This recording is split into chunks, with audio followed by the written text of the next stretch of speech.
माझे लग्न होऊन जास्त दिवस झाले नव्हते. आज माझ्या सासरी माझा 3रा दिवस होता. माझे नव्या नवरीप्रमाणे सोहळे केले जात नव्हते.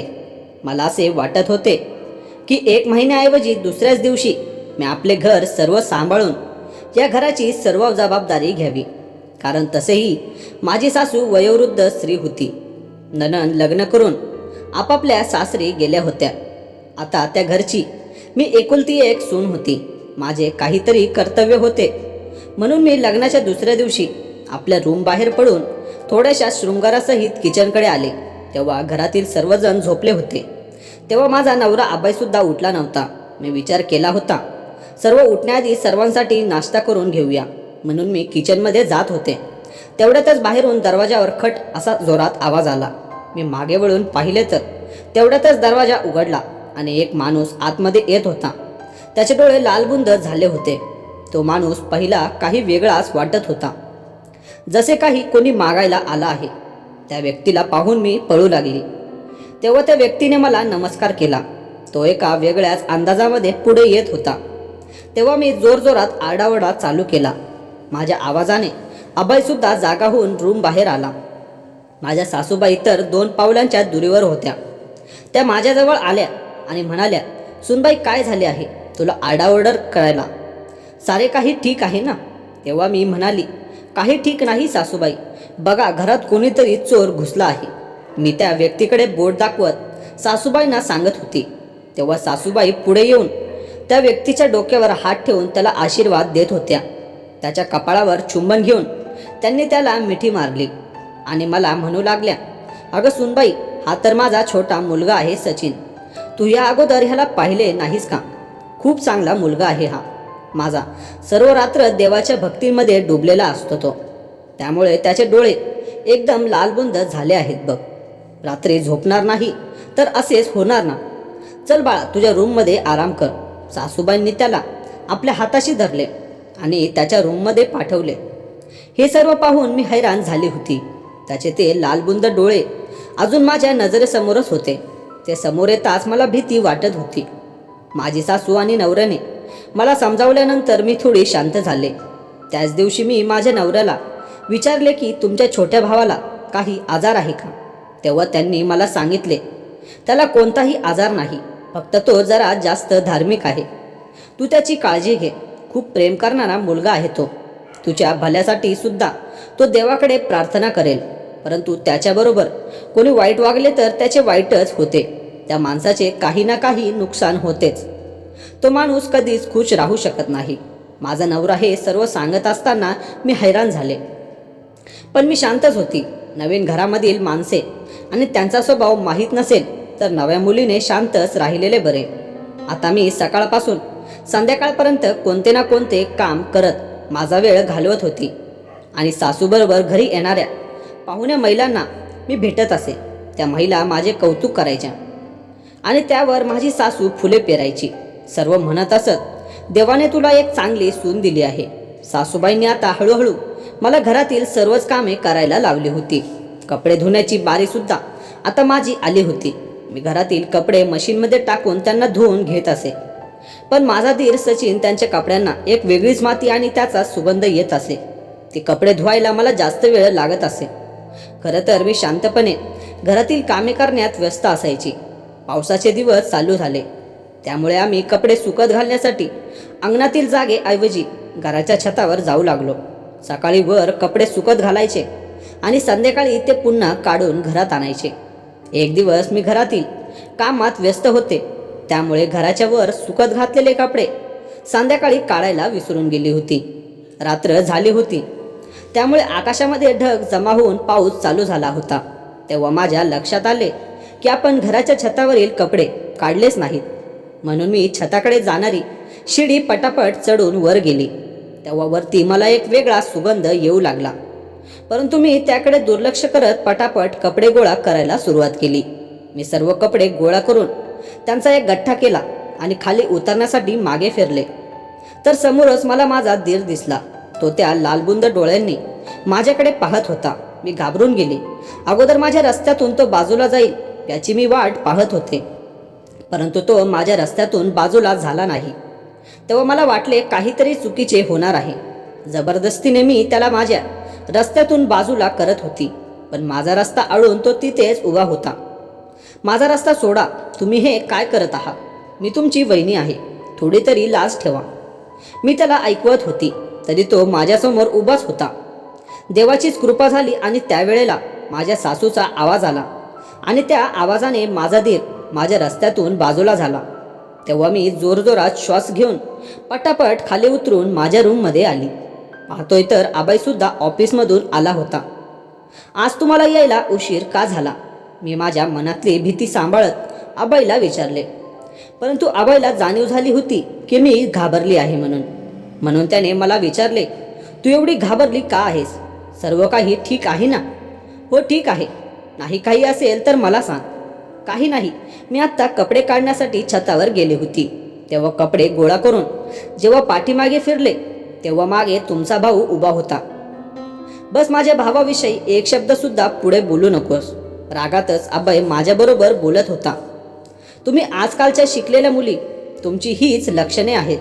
सासरकडील मुला माणसांना आपल्या चलाकीने स्वतःच्या तालावर नाचवत फिरत असता. तुम्हाला स्वतःला घरावर राज करायचे असते. तू घाबरण्याचे नाटक करून मला माझ्या भावापासून दूर करत आहेस. तो इथेच राहील, मी त्याला कुठेही पाठवणार नाही. अरे देवा, मी कधी म्हटले की तुम्ही त्याला दुसऱ्या जागी पाठवून द्या? त्यांनी माझ्यावर आरोप केले होते, त्याचा मला सुद्धा राग आला होता. त्यानंतर या गोष्टीवर कोणतीही चर्चा झाली नाही. आबाईचा उद्देश पूर्णपणे माझ्या लक्षात आला होता. तो त्याच्या छोट्या भावाविषयी एक शब्द सुद्धा ऐकून घ्यायला तयार नव्हता. त्या दिवशी मी मनाशी पक्क ठरवलं की ह्या घरात मला समजदारीने गोष्टी करणे गरजेचे आहे. पुन्हा अशी वेळ यायला नको. कारण मी जर माझ्या दिराची काही कंप्लेंट आबाईला सांगायला गेले तर तो नाराज होऊन जाईल. असा विचार करून मी समझोता करून घेतला होता. आता माझी सासू जे काही सांगायची ते मी करायची. मी त्यांचे बोलणे ऐकत असे. नेहमी सोमवार आणि शुक्रवार मी त्यांच्या सांगण्यानुसार हलवा बनवायची, तर कधी खीर बनवायची, तर कधी काहीतरी गोड पदार्थ बनवायची. एक दिवस रविवारी संध्याकाळी माझ्या सासूने गाजर हलवा बनवला आणि मला म्हणाली, तू हा गाजर हलवा तुझ्या दिराला देऊन ये. उपाशी बसला असेल तो, काही खायला सुद्धा तो मागत नाही. सासूबाईंच्या या कामाला मी नकार दिला. सासूबाई, तो तुमचा मुलगा आहे, तुम्ही जाऊन द्या. त्यावर सासूबाई म्हणाल्या, माझ्या मुलाचे चारित्र्य खूप चांगले आहे, उगाच तू माझ्या मुलावर शंका घेत आहेस. सूनबाई, अशा प्रकारचे वाद आपल्या घरामध्ये नको. पण सुरुवातीपासूनच मी ह्या गोष्टीच्या विरोधात होते की मी माझ्या दिराच्या रूममध्ये जाणार नाही. माझ्या सासूबाई असेच काही ना काही काम सांगून मला त्याच्या रूममध्ये जाण्यास भाग पाडत होत्या. परंतु मी काही त्याच्या रूममध्ये जात नव्हते.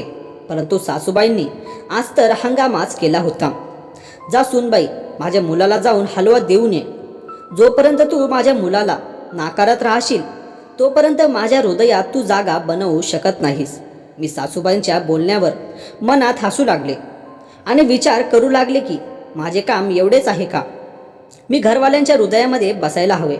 माझी अशी कोणती स्वतंत्र जागा नाही का? विचार करत माझ्या डोळ्यात पाणी आले. माझ्या आईवडिलांच्या घरात कधी कोणाच्या हृदयात जागा बनवण्याची गरज पडलीच नाही आणि इथे काळजी घेऊन प्रत्येकाच्या मनाचा विचार करावा लागत आहे. मी कशी तरी ती हलव्याची प्लेट घेतली आणि सचिनच्या रूमकडे गेली. त्याच्या रूमचा दरवाजा मी वाजवला, परंतु त्याने काहीही उत्तर दिले नाही. खूप वेळ त्याच्या दरवाजाच्या बाहेरच मी उभी होती, परंतु त्याच्याकडून कोणतेच उत्तर आले नाही. म्हणून मी पुन्हा किचनमध्ये आली. मी पुन्हा किचनमध्ये आल्यावर माझ्या सासूबाईचा मूड बदलला होता. तुझ्यामुळेच माझ्या मुलाने त्याचा रूमचा दरवाजा बंद करून घेतला आहे, अशी माझी सासू बडबड करू लागली होती. पण मी त्यांच्या बोलण्याकडे दुर्लक्ष केले आणि किचनमधील आपली कामे करू लागली होती. थोड्या वेळाने मी त्यांच्याकडे पाहिले तर त्यांच्या मनात माझ्याविषयी प्रेम दिसत होते. त्या पुन्हा मला समजावू लागल्या, मुली, तू वाईट वाटून घेऊ नकोस, पण माझा मुलगा खूप चांगला आहे. त्याचे नावच देवाची भक्तीवाला असे आहे. पूर्ण रात्र तो देवाची भक्ती करत असतो आणि दिवसभर झोपलेला असतो. बघ ना मुली, काही लोकांचे विचार वेगळेच असतात. मला चांगले नाही वाटले की तू एवढ्या माझ्या चांगल्या मुलाला दोष देत होतीस. माझी सासू आता तिच्या मुलाला झाडावर चढवत होती. मला माहीत होते मी जे काही करत आहे ते बरोबर करत आहे, कारण आता सासूचे मन जिंकण्यासाठी मी माझ्या दिराची सुद्धा काळजी करायला लागली होती. जेव्हा तो घरात यायचा तेव्हा मी त्याला जेवणाविषयी विचारायची. त्यांनी पाणी मागितले की मी त्याला पाणी नेऊन द्यायची. छोटी मोठी कामे मी करत होती, त्यामुळे त्याच्या त्या लालबुंद डोळ्यांची मला आता भीती वाटत नव्हती. परंतु त्याचे वागणे मला काही वेगळेच वाटायचे. तो मला काही नुकसान पोहोचू शकेल का? त्याला तर स्वतःची शुद्ध नसायची. एक दिवस मी घरातील कामांमध्ये व्यस्त होते. सकाळची वेळ होती. नेहमीप्रमाणे मी किचनमध्ये होते तेव्हा माझा दीर सुद्धा तिथे आला.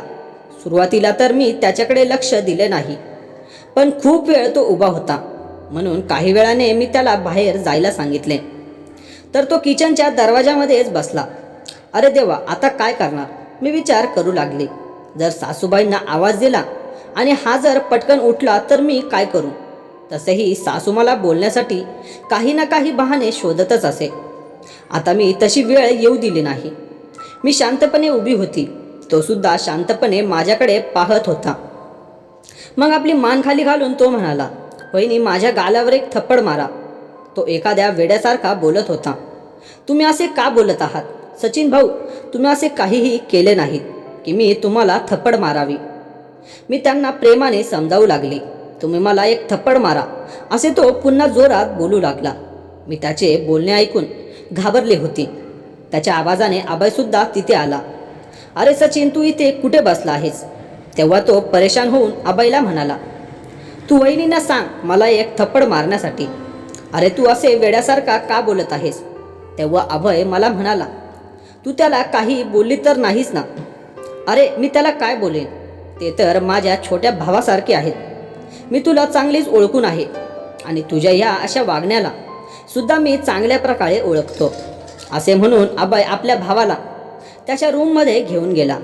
माझ्या नवऱ्याचे बोलणे ऐकून मी तर हैराणच झाली होती. माझा नवरा माझे काहीच ऐकून घ्यायला तयार नव्हता. त्याच्या भावाचीच तो बाजू घेत होता, जसं काही याचा भाऊ म्हणजे बेताळ बादशाहच होता. खरं तर मी माझ्या नवऱ्याबरोबर लग्न करून त्याच्याबरोबर संसार करण्यासाठी ह्या घरात आले होते, परंतु माझ्या दिरामुळे मला सर्वांची बोलणी खावी लागत होती. तेव्हा मी मनात विचार केला, याविषयी मी सर्वांना नीट उत्तर देणारच, नाहीतर असेच चालू राहिले तर या घरात माझे काहीही स्थान उरणार नाही. त्यानंतर घरातील सर्व कामे आटपून मी माझ्या रूममध्ये गेली आणि अभयला म्हणाली, मला तुमच्याबरोबर काहीतरी बोलायचे आहे. त्यावर अभय म्हणाला, सचिनचा विषय सोडून तुला काही बोलायचे असेल तर ते बिंदास बोल, पण मला सचिनविषयी बोलायचे होते. म्हणून मी अभयला म्हणाले, अहो मला त्यांच्याविषयीच बोलायचे आहे. मी त्यांच्या भल्याचेच बोलणार आहे, पण तुम्ही ऐकून घेणार असाल तर. मला असे वाटते तुमच्या भावाचे डोके काही ठिकाणावर नाही. तुम्ही डॉक्टरांकडे जाऊन त्याचे चेकअप करणे गरजेचे आहे. तो हे सर्व नाटक करत आहे की त्याला काहीतरी आजार आहे. तुम्ही तर त्याच्या अशा वागण्याला, अशा सवयीला एका धर्माची जोड देत आहात आणि त्याला एक धार्मिक बाबा असे संबोधत आहात.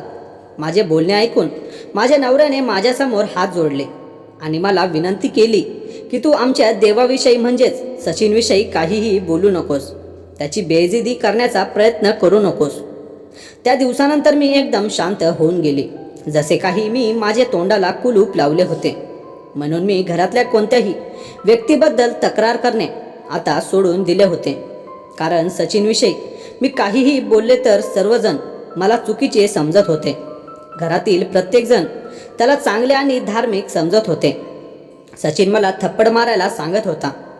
त्याविषयी मी खूप विचार केला आणि मी ह्या निष्कर्षावर पोचले की मला वाटू लागले की सचिन काहीतरी जादूटोणा करत असेल, म्हणूनच त्याने मला थप्पड मारायला सांगितले असेल आणि तो माझा बदला घेण्याच्या विचारात असेल. माझ्या मनात वेगवेगळे तर विचार येऊ लागले. त्या दिवशी घरात पाहुणेसुद्धा येणार होते, म्हणून सकाळपासूनच मी जेवणाच्या तयारीमध्ये व्यस्त होते, कारण संध्याकाळी मला वेळ मिळणार नव्हता. त्या पाहुण्यांमध्ये काही महिलासुद्धा येणार होत्या. माझ्या नवऱ्याने मला सांगितले होते की त्याच्या भावासाठी मुलगी पाहत आहोत. तिकडची लोक येणार आहेत, त्यांच्यासाठी खास काहीतरी जेवण बनव. मी माझ्या कामात व्यस्त होते. सकाळचे 10 वाजले होते. सचिन त्याच्या रूममधून बाहेर आला आणि तो सरळ किचनमध्ये आला. तो काही चुकीचे करेल म्हणून मी त्याच्या रस्त्यातून बाजूला झाले आणि मी स्वतः किचनमधून बाहेर आली. मी किचनमधून बाहेर येत आहे हे जेव्हा त्यांनी पाहिले तेव्हा त्याने काहीही चुकीचे केले नाही. फक्त तो किचनमध्ये जाऊन उभा होता. मी खूप वेळ वाट पाहिली परंतु तो काही बाहेर येत नव्हता. म्हणून मी स्वतः पुन्हा किचनमध्ये प्रवेश केला. मी काही बोलणार त्याच्या आतच त्याने किचनमधले मीठ घेतले आणि तो किचनमधून बाहेर पडला. तो मीठ घेऊन बाहेर पडल्यानंतर मी विचार करू लागले, सचिन असे मीठ घेऊन का गेला असेल. त्या दिवशी सचिनला पाहण्यासाठी मुलीकडचे लोक आले होते. त्यांनी सचिनला पाहिल्यानंतर ते नाते जोडण्यास नकार देऊन निघून गेले. पण त्या सर्वांचे खापर माझ्यावर फोडले गेले. मी त्याला पाहायला आलेल्या महिलांसोबत स्वतःच्या दिराची बेइज्जती केली म्हणूनच त्यांनी नकार दिला. पण मला सचिनविषयी कोणताच राग माझ्या मनात नव्हता. उलट मी विचार करत होते की लवकरात लवकर जर सचिनचे लग्न झाले तर बरे होईल. कारण संपत्तीची वाटणी दोघा भावांना देऊन दोघेही भाऊ वेगवेगळे राहू शकतात. पण असे काही झाले नाही. त्याचे लग्न जमले नाही. त्याच टेन्शनमध्ये सचिन आता वेड्यासारख्या हरकती करू लागला होता. त्याच्या अशा वागण्यामुळे त्याच्या भावाला आणि आईला त्याला सांभाळणे खूप कठीण जात होते. एक दिवस सचिन त्याच्या रूममध्ये नव्हता म्हणून साफसफाईच्या कारणाने मी त्याच्या रूमचा दरवाजा उघडला. तेव्हा त्याच्या रूममध्ये मी जे काही पाहिले त्याने तर मला खूप मोठा धक्काच बसला. सचिनने तो कच्चा मीठ भिंतीच्या बाजूने टाकला होता आणि त्याच्या आजूबाजूला खूप खाण्यापिण्याचे पदार्थ अस्ताव्यस्त पडलेले होते. त्यातील एकही गोष्ट खाण्याच्या लायक नव्हती. खूप वास येत होता. त्यावर खूप मासे आणि मुंग्या सुद्धा होत्या. त्या वस्तू खूप जुन्या होत्या. सचिनने कधीपासून त्या आपल्या रूममध्ये ठेवल्या होत्या माहीतच नाही. ही गोष्ट मी जेव्हा आबाईला सांगितली तेव्हा तो सुद्धा खूप परेशान झाला. तो मला म्हणू लागला, सचिनला काहीतरी आजार आहे. मी त्याला हॉस्पिटलमध्ये भरती करतो. त्याच्यावर चांगले उपचार झाले तर तो एका नॉर्मल माणसासारखा वागू शकेल.